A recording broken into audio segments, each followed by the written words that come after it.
Thank you, Lord, sa umagang kay ganda. Thank you, Lord, sa mga pagpapala. Hindi ka nagkukulang, biyaya mo'y sapat.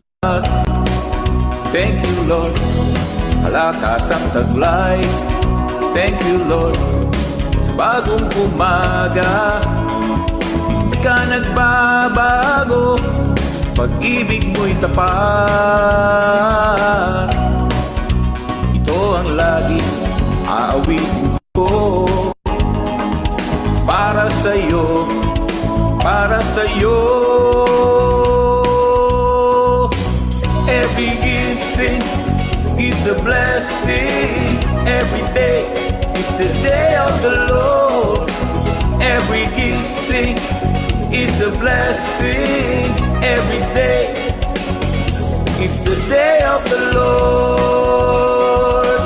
This is the day of the Lord. This is the day of the Lord. This is the day of the Lord.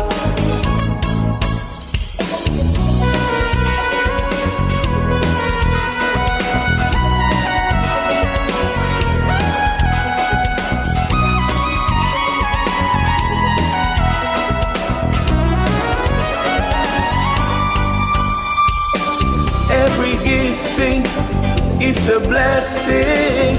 Every day is the day of the Lord. Every gising is a blessing. Every day is the day of the Lord. This is the day of the Lord.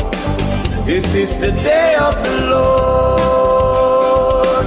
This is the day of the Lord.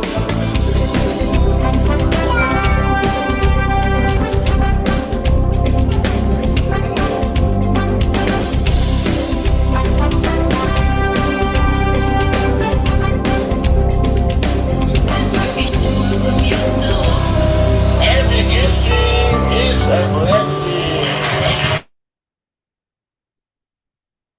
Hello, hello. Good morning.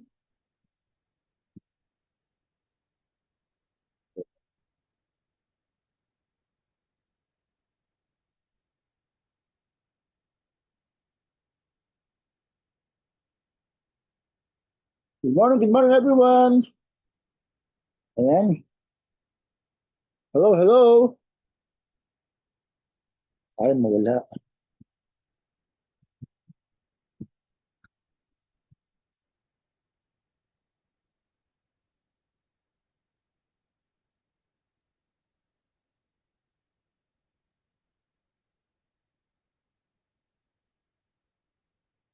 Yun, naghang. Hello, hello. How will I do it? Okay.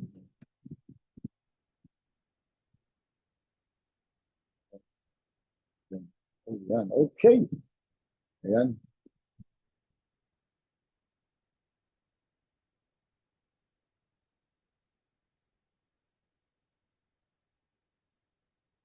Ayan. So we're back.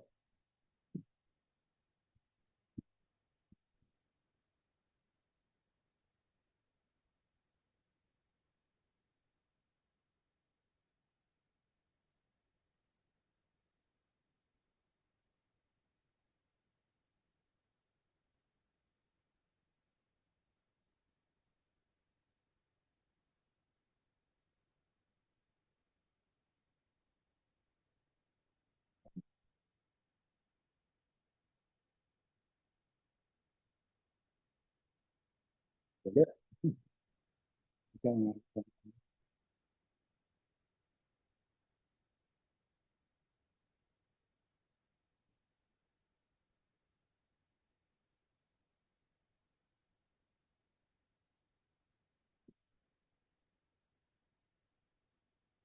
Anyway, mali mo sa manandiyan.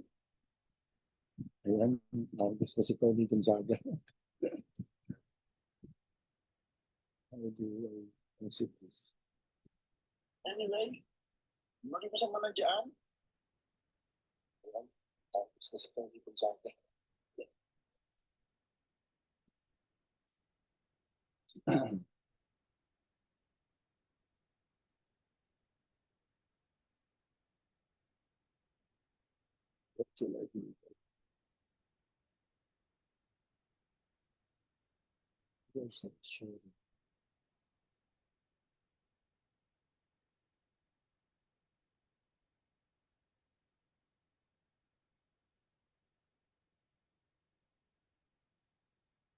Ayan. Where are we?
Ayun. Okay, I'm back.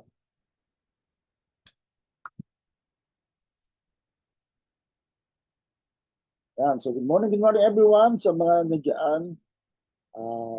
Naghintay. Hello, yan, Richard at si Anina. Anita, good morning. Kamusta po kayo? Nakapaw din po ba dyan sa inyong lugar? Yan nga sa wala lang sa winter.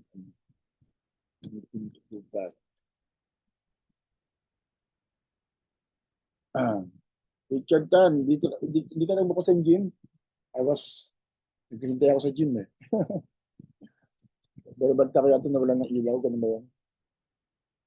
Kaya walang gym. So, pati muna tayo sa mga may birthday. Ang dami may birthday. Yan, nung Saturday, kahapon, at ngayong araw na to. So, happy birthday. Sino ba nagbe-birthday ngayon? Yan, sino lang LB. Happy birthday, Ninang.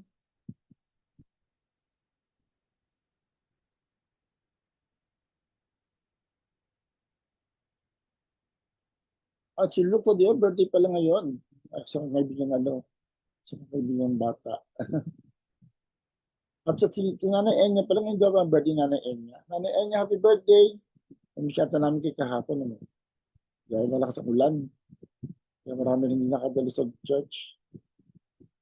At si Mary Antan, dati natin kaibigan. Happy birthday, Mary Antan. How are you? Where are you right now?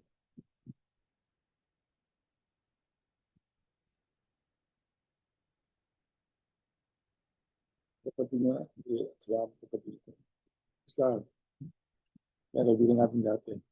So, Pastor Bernard nga kahapon. Happy birthday, Pastor Bernard. At sa mga klase, si Ronnie Malubay, happy birthday.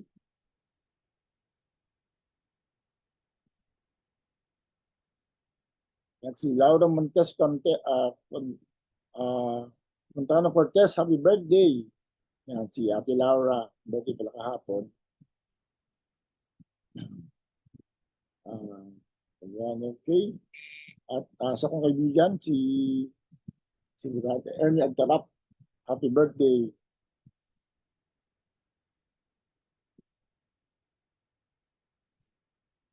Si Michael pala, birthday, sa kong kaibigan sa gym. Hello, happy birthday, Michael. How are you? Sa ating din kaibigan, Romino Santos Bactong, happy birthday. Sa ating sa Malolos, LMCI, Alcastri, happy birthday. At si Ate Anna Marie Salonga, yan, belated happy birthday. Yung Saturday.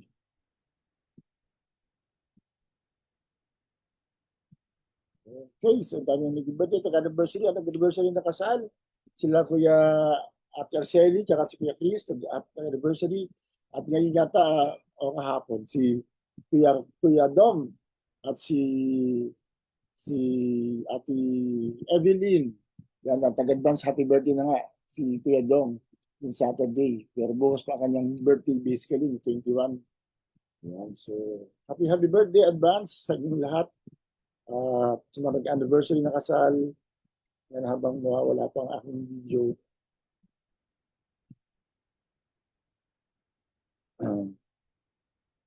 Ate Gloria Bianco, good morning, good morning.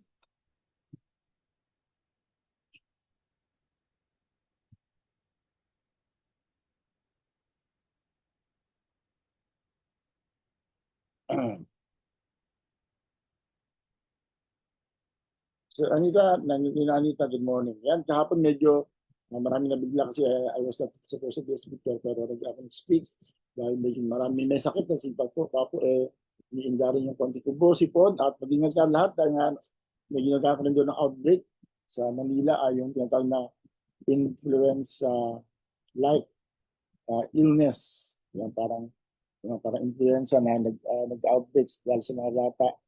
Kaya nawawalan ng pasok sa Manila last week.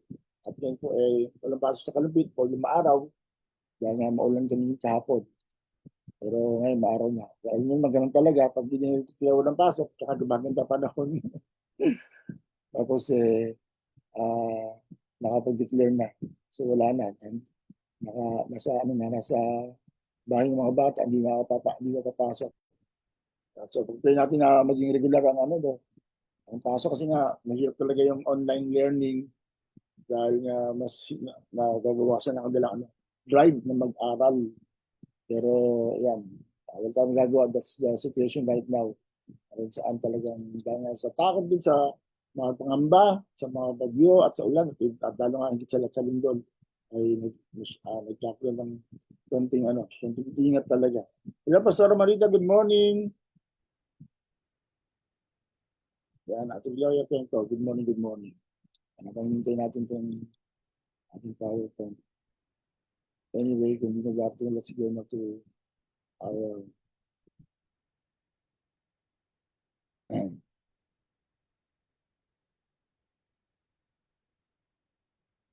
yan, so meron pa tayong devotions possibly. Yan, nakahanda na sana. Nga lang wala itong sa computer. Before that, salamat sa retreat sa inyong lingkod kahapon sa aking post birthday celebration. Yan, ilang birthday na ako. Salamat sa Sunday School, yan, for treating me, and also sa Reyes Reyes and friends. Yan, salamat sa mga nag-treating sa akin kahapon. Kaya pasensya na po sa mga hindi ko nadaluhan ng mga gawain dahil nga nagkaroon tayo ng dati na appointment Kaya tinuloy na namin kahapon kahit umuulan. Kaya enjoy nyo yung lingkod. Kaya salamat sa yung special post-birthday blowout. At sa mga nag-treat din last week. Yan, anonymous. Thank you. And also sa nag-birthday din last Saturday nga. So, on his 60th birthday, si Kuya Dong. Yan, advance happy birthday. Di ba may price ako? Nakahula ko ng edad tsaka ng date ng birthday mismo. Habulit ko nga si Jalen. So, happy birthday. Yan, okay. Good morning sa bawat isa.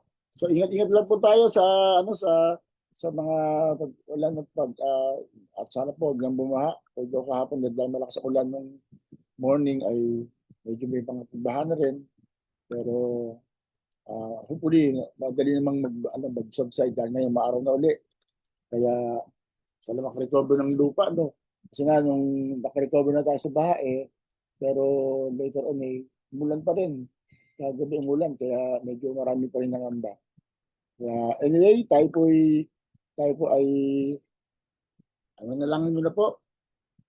At tomorrow pa ba birthday mo? Kasi nakalagay na sa Facebook, birthday mo na ngayon Si Luke. Hope to see you again. So let's pray. Father God, salamat po sa umagang ito. Salamat po na kami po ay nagsama-sama sa gitna ng mga mga agam-agam sa pag-ulan at sa mga iba pang mga nagbabagyang mga trahedya. Naniwala pa kami na kayo mo kami ingatan, kayo mo kami samahan. Kaya pagpalamo po ang aming umagang ito, even as we continue to grow deeper into your word at lalo kami ma-inspire ng iyong kabutihan sa aming buhay. Salamat sa ito po ang dala sa pangalan ni Jesus. Amen. Amen. Praise God. Ayan, so before we continue, let's have our devotion first. Na siguro po wala tayong ano rito. Kasi nga po ay medyo yung aking computer ay nawala. So I have to re-improvise.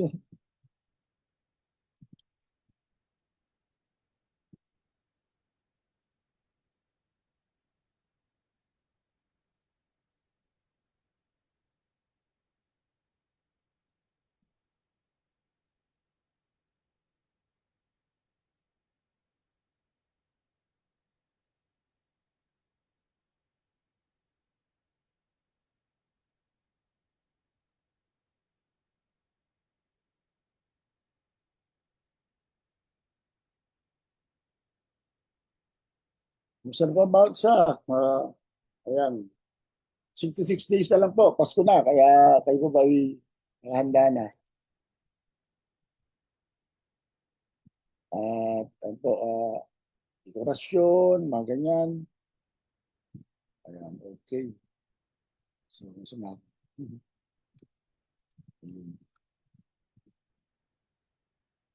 Right, no. Alabasin ko ang aking Zoom. Sir Nene Santos, good morning. Parang nandun ba kayo kahapon? Dahil mo lang medyo hindi ko ba napansin. At salamat nga rin po pala sa sumama sa akin sa bahay.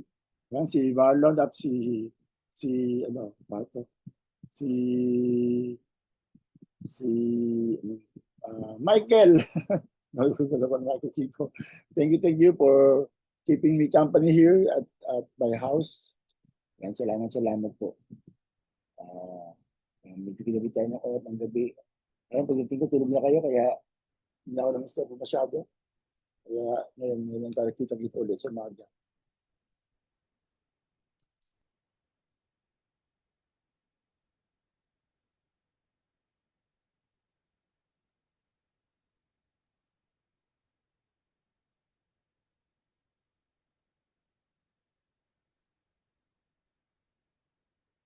Okay, so let's have our devotion first. Random devotion na lang to. Gusto nyo makita ko. Kaya nga po.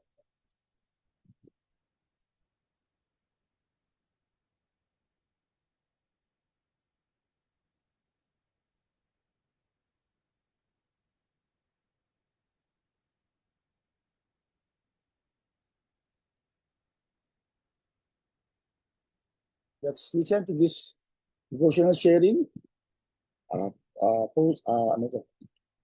Reload devotion. Pero alam natin na ito yung pa rin. Malaman pa rin because it's from the Lord. Salita ng Diyos ay hindi man naluluma. Kaya let's listen to this devotion. If I'm not to share. So, commitment pa. No? Good morning, everyone. I am Aaron Joseph Santos, and I would like you guys to be encouraged in this verse. Sabi po sa Isaiah 54 verse 17, "No weapon forged against you will prevail, and you will refute every tongue that accuses you. This is the heritage of the servants of the Lord, and this is their vindication from me, declares the Lord." We have the power. You have the power to rebuke. You have the power to cut off all the lies of the enemies. So today, ano man yung pinaproblema mo, mapaisipin man yan sa bayarin, sa labahin, sa pagod, o sa pag-aaral, o sa kung saan mang parte ng buhay na iniisip mo na mahina ka o ginagamit ng kaaway para sirain yung peace sa puso mo. No weapon forged against you will prevail. Let's always remember that. Let's pray. Thank you, Lord, for this day. We bless these people who will watch this video. We pray, Lord God, that there's no weapon that the enemy will do shall prosper. In Jesus' name, amen. Amen. O, di ba? Ang bilis. Bago pa man ako makapag-exit tapos na pala. 1 minute devotion. Grabe, no? No weapon formed against us shall prosper. I hope na po natin yan. Dahil sa araw na to, alam natin na maraming mga takot, kaya hindi po natin yan na walang magtatagumpay na na gawa ng kaaway sa ating buhay. Amen. Kaya very much reminded tayo ng process na yan. So with that, tayo pwede sa ating topic for this week na may kinalaman niya rin sa tema natin. At kahapon nga ako nag-share ng Word of God. Surprisingly, hindi na nabago yung program tsaka yung sa bullet sa social media. Tayo nga po ay still always at your service. Diba? Kaya salamat din sa biyaya ng Panginoon. So nag-share tayo kahapon and I'm about to share again. At ang maganda nga sa every gising, mas nananamnam natin yung Word of God. Diba? Kasi nga sa medyo limited tayo sa church. Pero pag dito ng every gising, at least one day per point. Diba? 1 point per day. 1 day per point. 1 point per day ang ating nagagawa. Kaya, ano ba ito? So, ang topic natin, surrendered life. Yung ating pinaka-tema. Ang pala ba na? Wala ako sa so, kaya na lang na. Babay naman tayo sa original yung intent. Originally. Tapos wala niyo po sa kong account. Yung surrendered life. Yung base nga sa Romans 12 verse 1. Beloved friends, what should be our proper response to God's marvelous mercies?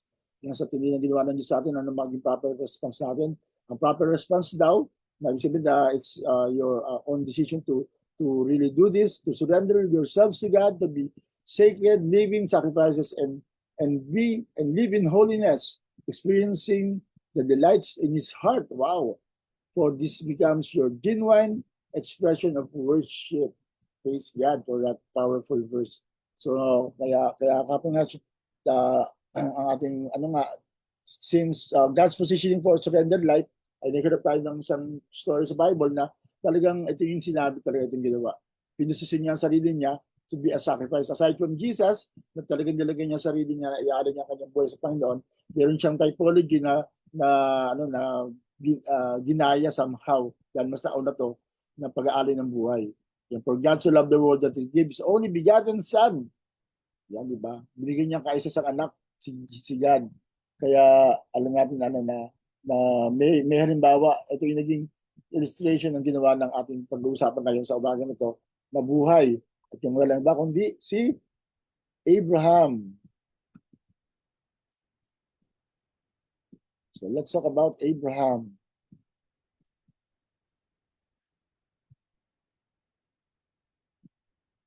Yan, God's positioning for a surrendered life. Yan, mababasa natin yan sa Genesis 22, 1-18. Ito nga po yung pag-aalay buhay na pag-aalay. Talagang buhay yan, nakatali yan sa picture. Ito natin na inaalay si Isaac, dinali ng kanyang ama at nang papatayin.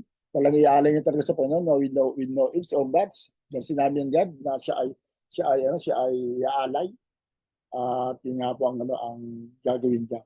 Kaya napakatindi ng story na yan. Kung babasahin natin, mahaba pero we will just go along the way one per point. Matin pa wala pala kayo. Session na po, hindi ko kayo lumapit sa akin. Grabe ba kayo? Happy morning, Gabriel. Yan. Kapati ba po, kompleto pala, no? Ayan. So thank you. Pero hindi yata kayo naiwan sa sa training. Sama po sa training, kailangan namin kayo sa simbahay, simbahay training para marami tayong maabot. O nag-training po ba kayo? Pasensya na. Marami iniisipin yung lingkod. Kaya medyo nawawala sa sarili. Ayan, okay. Anyway, salamat sa mga yan, sa mga batin kahapon. By all means, kahit umuulan, praise the Lord. Talagang matibay pa rin mga anak ng Diyos. Yan ang surrendered life, di ba? Talagang nag-aalay ng buhay sa Panginoon no matter what. Ano man ang mga sitwasyon sa paligid natin, kayo mag-aalay pa rin ng buhay. Yan, kaya kung you comment down below, God's positioning for a surrendered life. Yan, talagang dapat ilagay natin sa lugar natin, ilagay natin sa tamang lugar ang ating buhay sa harapan ng Panginoon, sa altar niya. na tayo mag-alay ng buhay. Kaya nga sa akin very important talaga ang altar call eh. Kaya lang iba minsan parang binabaliwalaan nyo, na alam naman ni Lord ng puso ko, alam naman natin talaga, pero as a testimony and also as an act of worship and as an act of faith, I we encourage you to really come to the altar. If we are being convicted by the Lord, lalo nga sa ating mensahe kahapon na pag-aalay ng pinaka-special, most wanted, most beloved person na sa iyo ay iaalay mo sa Panginoon. So yung nga po yung larawan ng ating binasa kahapon.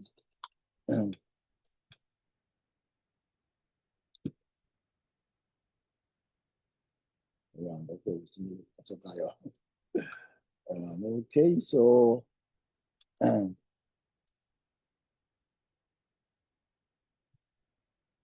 so as an introduction, ayan, sabi nga natin, God positions us in moments that test our faith and trust. Yan, padalas talaga ganyan ang nangyayari. Talaga yung mga pagsubok sa ating buhay ay panahon niya na kung saan inaalaw tayo ni God na subukin. Diba sabi nga ng Bible si God mismo ginawa niya yung sa salita na the Lord allowed them to pass through those challenges, Red Sea, yung wilderness experience na ang purpose ay talagang subukin ang pananampalataya at pagtitiwala ng mga tao. At kaya nga kung ikay dumaraan sa mga pagsubok, ay talagang pagsubok lang yan. Ibig sabihin hindi naman talagang magtatagal yan. We are just being tested. And dapat may pasa natin. Of course, the Lord allows it, diba? Hindi talaga sa kanya galing, pero for in His divine sovereignty, inaalaw niya na tayo ay dumaan sa mga pagsubok. Dahil minsan parang inisip natin hindi galing talagang bakit ginagawa ni Lord yan, o hindi man talaga si Lord Percy ang gumagawa, pero kahit na masamayin ng mga balakan na kaaway, katulad nga na sinabi kanina ni Aaron, na maraming mga binalak ang kaaway para sirain tayo, pero hindi ito magtatagumpay. In fact, gagamitin pa nga ng Diyos ang mga yun para lalo tayong lumangas, para lalo tayong pinigibay. Kaya yun ang exciting part, di ba?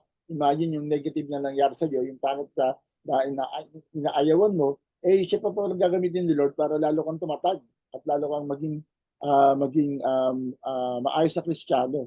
At dapat willing tayo magpabago sa Panginoon. Yan. Surrendered life, sabi si Tony Santos. Yan ang talagang surrendered life, di ba? Di alintana ang anumang bagyo at ulan. Yan. Hindi man tayo matutunaw kung tayo ay atin ng church na umuulan. Yan. Pero siyempre, ay bahala na kay Lord kung meron kayong dyan ako ba di kayo nakaadlan sa doon sa ulan. Pero ang maganda mo sa atin, hindi na tayo magpipigilan, meron tayong online na mapapanood nyo yung mga gawa natin kahit na kayo ay nasa bahay. So wala pa rin lusot ba? Hindi niya sabi na, Pastor, hindi ko narinig yung mensahe mo. Yan, okay. Dahil nothing is impossible with God. O yan, sabi ko nga.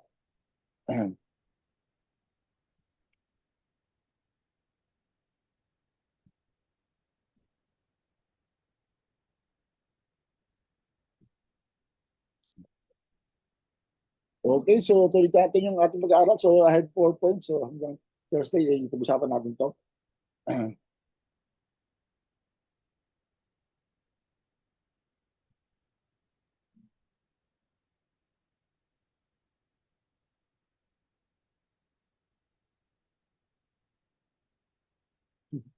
Ayos na. Hindi mo tayo sa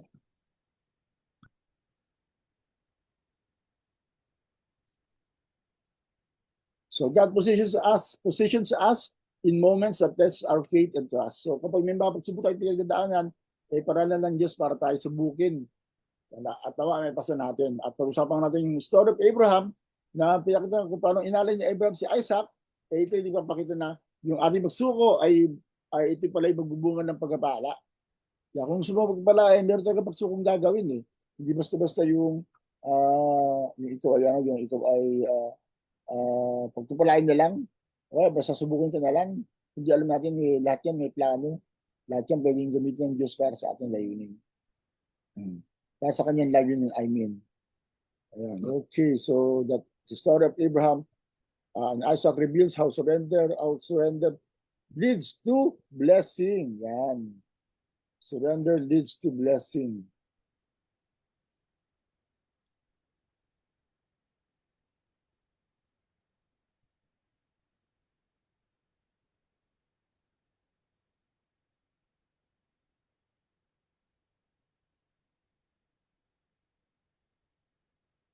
Wala yung power.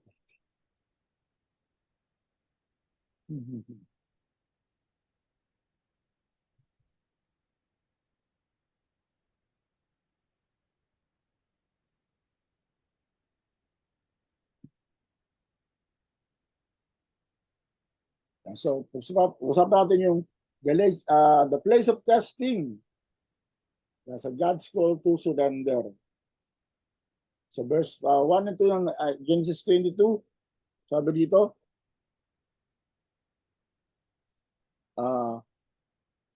sometime later God tested Abraham. He said to him, Abraham, here I am, he replied.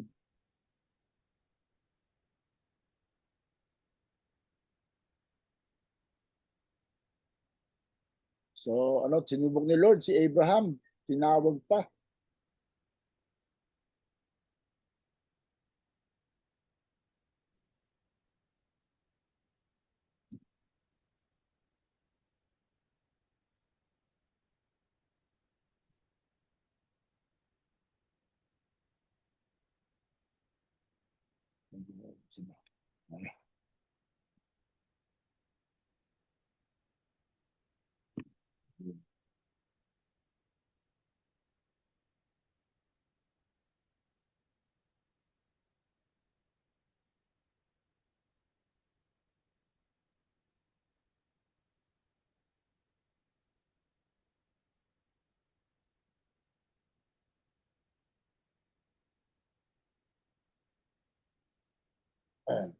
So, place of testing called surrender.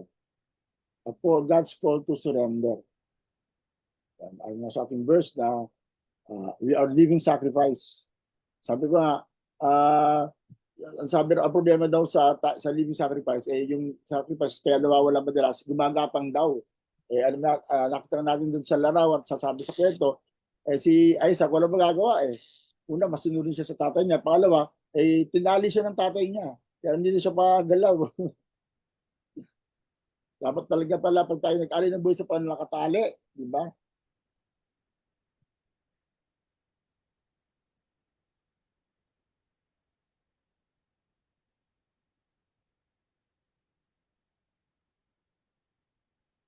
Dapat tali ko tulad niya ginawa kay Abraham, kay Isaac, mga tali.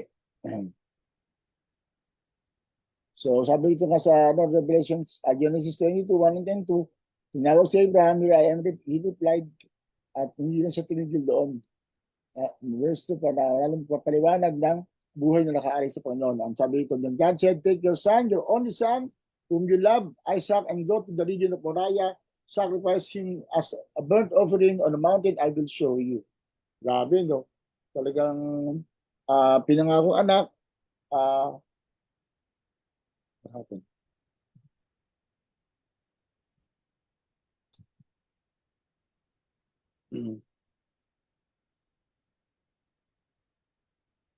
Yung pinangakong anak, pero kinukuha ni Lord, babalik. Can you imagine that? So, binigay na Lord sa iyo anak, pinangako after a long, long time. Tapos kukunin uli, babawiin. So, ang hirap siguro ng kalagayan ni Abraham. At siya yung tinuturing na totoong anak lang. Dalawa anak niya, si Ishmael at si Isaac. Pero ang masinuring na tunay na anak, dahil nga kasara, ay si Isaac. At isa-sacrifice sa Panginoon. Grabe. So, how would you feel kung isa sa mga anak niya, isa-sacrifice sa Panginoon? Literally speaking. Ganun po yung pagkakasabi na, ialay mo yung anak, na sabi ko na, nasasabihin ko. Hindi pa nga sinabi kagad yung lugar, pero sumunod si Abraham on that. Tayo kaya, may hiling sa atin si Lord. Karir mo, asawa mo. Sabi nga, parang ganyan naranasan ko kay Abraham. Kaya medyo nahirapan ako nung i-process itong magwala ni Pastora. Kasi nga parang I'm still holding on to her. Although, talagang hindi na sumawala sa puso ko. Pero yung parang yung memory, parang yung pain of emotion na I have to let go para talaga maka-move on din talaga ang yung lingkod. Pero nahihirapan ako, parang di ba parang yung iba pag nagbo-moment parang mas gusto mo na umiyak. Pero part talaga yung grief, pero if you're holding on to it parang parang ayaw mo parang nagkakaroon ka na ng negative emotions about what happened. Pero ayun, I learned a lot in this story. To really offer your sacrifice or your Isaac to God. So nakita natin unang punto dito, God tests reveal, not ruin our faith. Ang purpose ng mapagsubok sa atin na hindi para tayo i-discourage o sirain, kundi palakasin. Diba? At pinapakita ko kung ano yung talagang ano meron ka. Kasi nga, gusto nila maging malakas ka. Kaya, for example, sa gym, nakunta ko na sa gym. Bukas na ba yung gym? Ayun, bukas na. Sirado kanina kasi. Yung pag nagbubuhat ka, pinapakita ko gano'n ka kalakas. Diba? Hindi para mawala yung muscle mo, masiraan ka, masaktan ka. It just shows how far you can go. Also, we need to look at any challenge that we're facing sa ganung perspektibo na inaalaw ni Lord ang mga ganung pagsubok para i-reveal kung anong meron ka na sa Panginoon. At kapag nga medyo alam mo ikaw mahina pa, din doon ka hingi kay Lord, katulad nga ng ginawa ng mga Bible personalities na kung saan kapag natagpuan sila mahina pa na ng pantayan nila, hubigi sila kay Lord, give us faith, palakasin mo mga pananampalataya. One way to do that in a cycle, diba? Bibigyan ka pa ng mga pagkakataon para magamit mo ang iyong pananampalataya para lumabas ang tinatawag na faith muscle, diba? Parang ganyan lang, diba? Diba? Papakita yung faith, yung muscle. Ang faith na parang muscle yan, kailangan talaga na-stretch, na-exercise para lumaki. At ang parang pag lumaki is to undergo stress related activity na talagang magpapalakas ng yung mga muscle. Like nga yung exercise, pagbubuhat. Kasi hindi lalaki ang muscle mo kung ikay upo lang sa sala, mag-Facebook. Incidentally, meron tayo ngayon parang madisiplina tayo. Prayer and fasting like started kahapon na meal fast o Daniel fast or social media fast. Na ang point ay bigyan tayo ng panahon na lalo sa pananalangin at talagang mag-isip para sa sarili. Kasi nga sa normal na kalagayan mas marami tayo nauubos talaga oras sa di ba? Sa mga bagay na hindi mo talaga makapaglibang sa'yo siguro pero hindi talaga maging healthy in the long run. Talaga ang mga ginagawa sa panahon talaga ang makakatulong sa atin. And that's the idea of our for today's prayer fasting. Hindi para tayo hindi tayo para pasakitan o gutumin or anything like that, kundi palakasin, di ba? Not to get out something from you, but to give you something that we need, and that is the strength of God, the presence of God in our lives. Kaya mahalaga na tayo nagpa-participate. Kaya natin larapan ko, di nakadalo si Ate Lou, nagkasakit po si Rain, nag-online na lang sila. Oo. Praise God. I hope na kuha yung mensahe kahapon. Na sineshare natin ngayon, mas hinihimay natin punto per punto. Ayan, so, God test, reveal, not ruin our faith. Ang members na tayo yan, wala wala tayong mga verse per point kasi limited time. Pero ito po sabi ng 1 Peter 1:6-7. In all this you greatly rejoice, though now for a little while you may have had to suffer grief and all kinds of trials. So I can relate to this. They have come so that the proven genuineness of your faith, of greater worth than gold, which perishes even though refined by fire, may result in praise, glory, and honor when Jesus Christ is revealed. So pag yung mga pagsubok daw na pinagdadaanan natin, mga trials and all that, ang purpose niyan ay palabasin, pakinangin ang ating worth as gold. Diba? Kasi nga ang ginto, lalabas lang talaga yan, maging gold lalo yan kapag dumaan sa mga pagsubok, alisin mga impurities.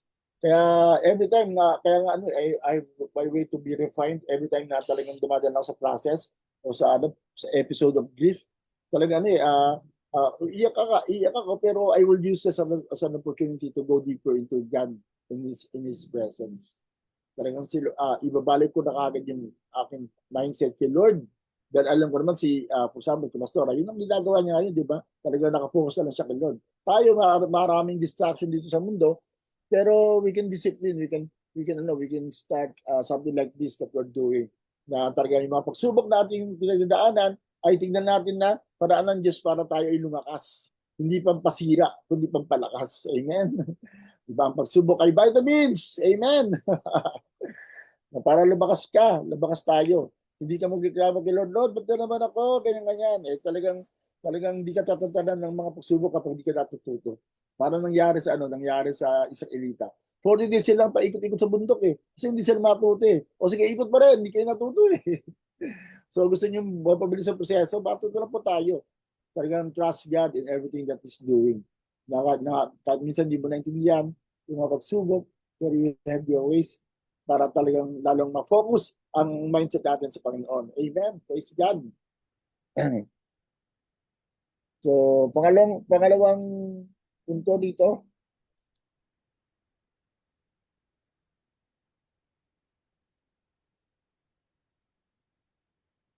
Amen. Thank you, Lord Jesus.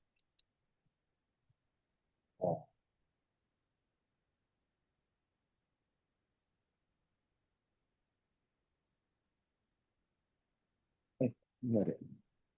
His call is personal. Nakita po natin sa buhay ni Abraham. Tinawag siya by name. Personal and precise. Si Lord pag tumawag, eksakto talaga.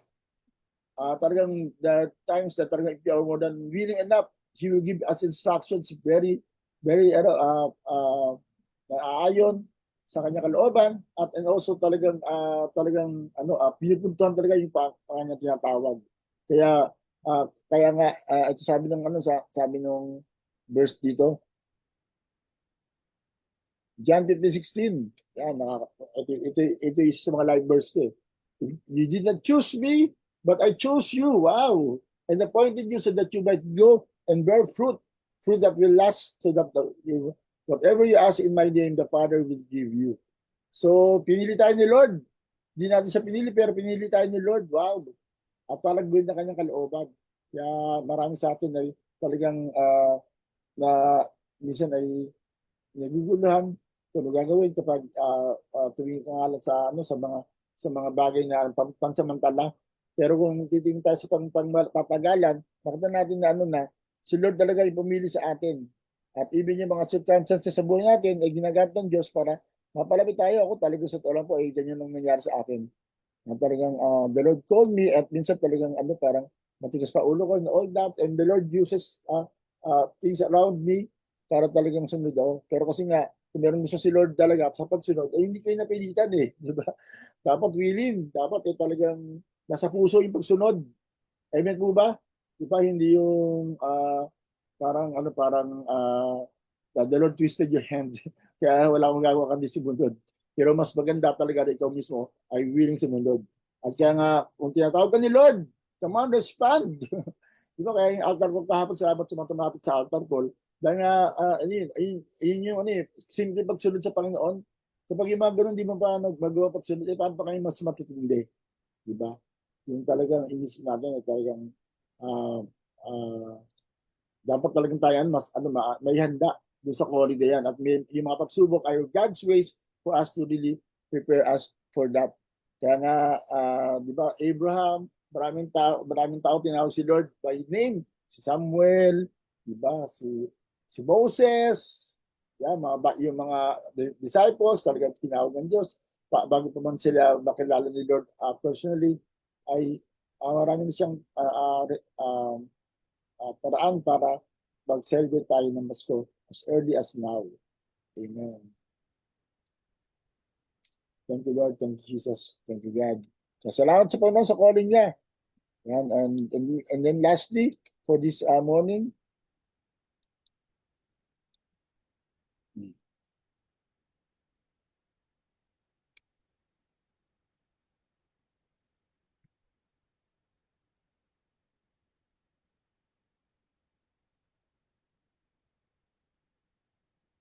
thank you, Lord. Tingnan tayo.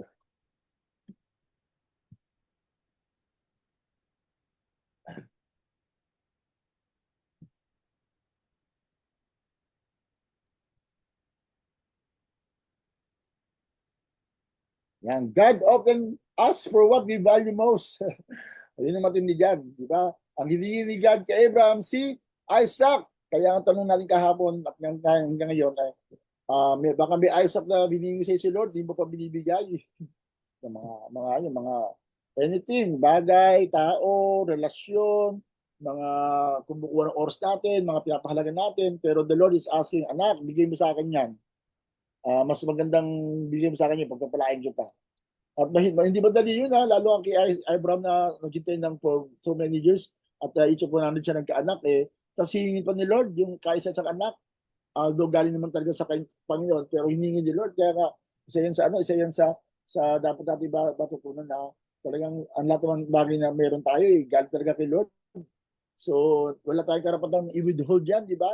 Kaloob, kahit nga financial natin, everything, buhay natin in itself, galing kay Lord. So kaya nga hiram lang natin yan kay Lord, talagang we should more than be willing to really give it up to God. So, pero generally speaking na talagang tinatawag tayo mag-alin ng buhay sa Panginoon, para lalo kang gamitin ni Lord, talagang bang yung buhay sa Panginoon. Amen. Kaya tayo maging available sa paglilingkod sa Panginoon. At ang hindi pa nga to, yung special na tinatawag, hindi lang yung buhay mo, kundi minsan career mo. Ako talagang sa kanila, yung mga pangarap ko, I have to surrender to God because the Lord is calling me to a deeper service to God. And ito nga yung ginagawa ko ngayon na paglilingkod sa inyo bilang kongregasyon. Kaya I'm happier. Sa totoo lang talagang masabi ko masaya talaga ako. There are times in my life na habang nagtatrabaho, pumunta lang ako sa CR, iiyak talaga ako sa Lord, hindi ito ang buhay ko na alam ko hindi ako masaya rito. Alam ko na hindi ito yung talagang para sa akin. Dahil parang sa ay parang nag-alajon na rin tayo kahit paano. Pero ulit si Lord, tinawag tayo, kaya say, praise the Lord, I'm so happy. Nakilala ko sa pastora, talagang magiging masaya ang buhay ko kahit na wala na siya ngayon. Pero I'm so grateful of knowing her and being her wife. I being her husband pala. Being my wife for 25 years and 7 months bali. Pero I'm really grateful talagang talagang siya yung naging bahagi ng buhay ko. Amen. So, kaya nga ito yung verse yung ating team verse for the month.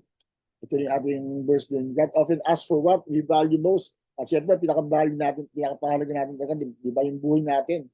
Pero katulad ng ating team verse, ito talaga yung team verse for sa ating gagawin niya na paghayo o sa simbahay sa verse 12 yung verse 1 nga pala yung ating verse for the month.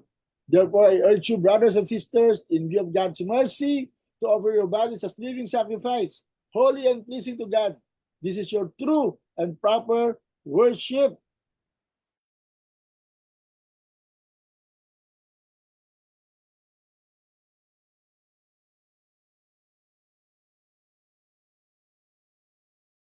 Sa ba talaga yung buong buhay mo iaalay mo sa Panginoon.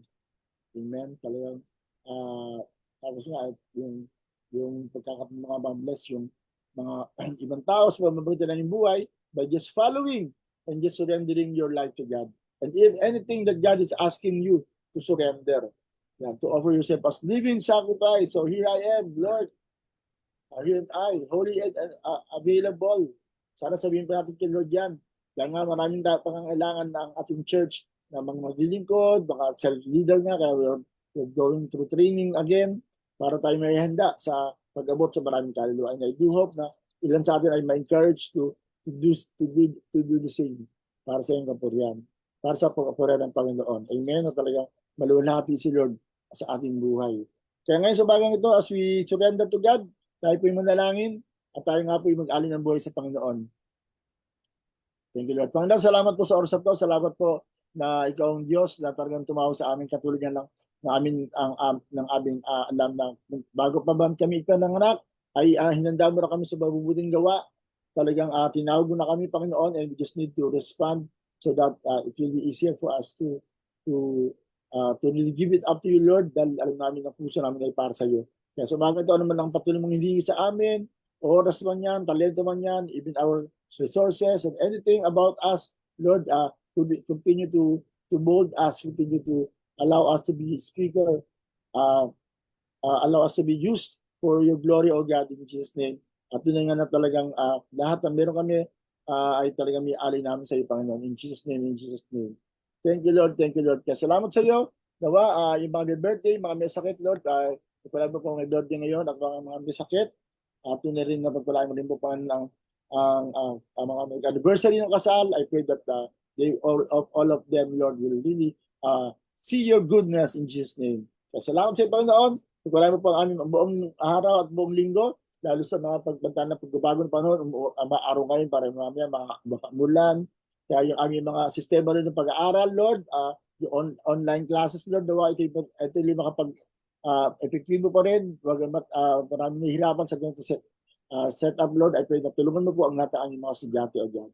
At sa lahat ba ng maiwan sa bahay at mga lalabas man, patuloy na pagsama na yung nangyimba na presensya para kami pa patuloy maingatan for your glory. Kaya salamat sa iyo. Ang dalang sa pangalan ni Jesus at lahat ay nagsabi ng Amen. Amen and Amen. Praise God. Kaya sa pangalan po ng ating sa alaala po ni Pastora, patuloy tayong nagbabanggit kaya ng ala sa kanya. At wala aking in-text today.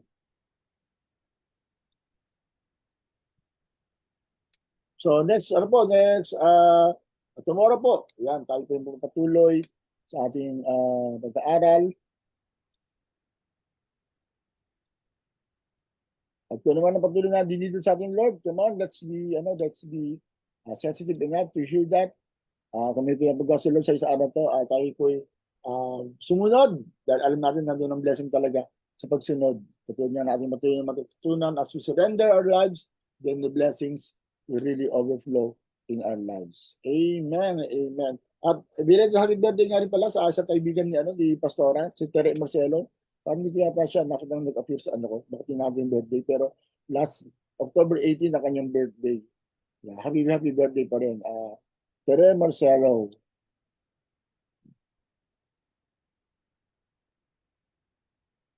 Yan, sa pangalan po ng ating tumutunog na background music. Dapat sa tayo magkapaalam. Yan, at magkita tayo tomorrow.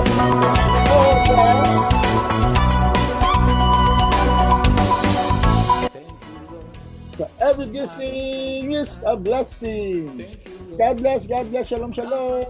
Let's offer ourselves to God. Hindi ka nagkukulang, biyaya mo'y sapat. Thank you, Lord, sa kalakasang taglay. Thank you, Lord, sa bagong umaga.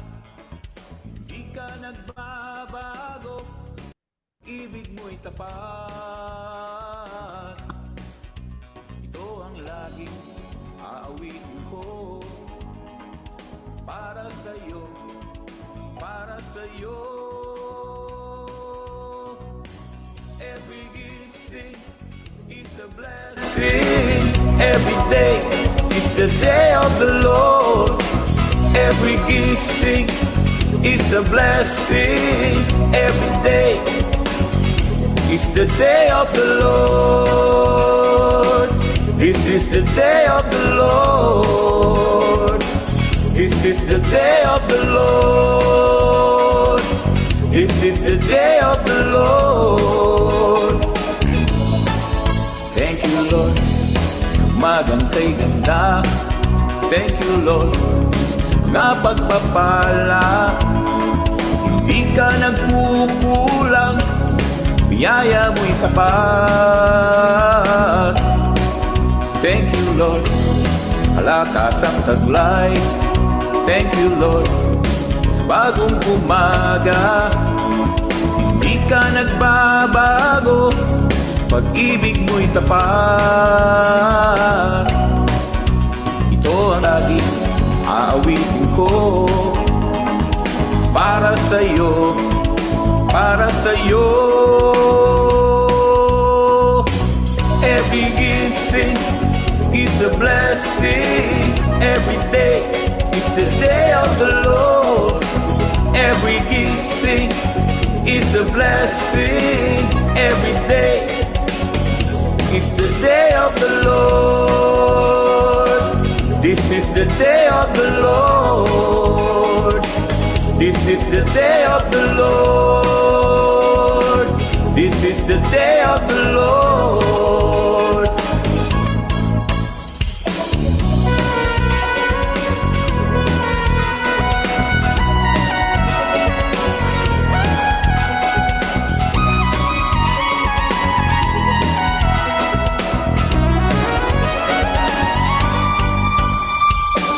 Every gising is a blessing.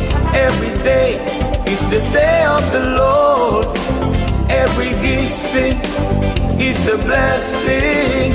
Every day is the day of the Lord. This is the day of the Lord.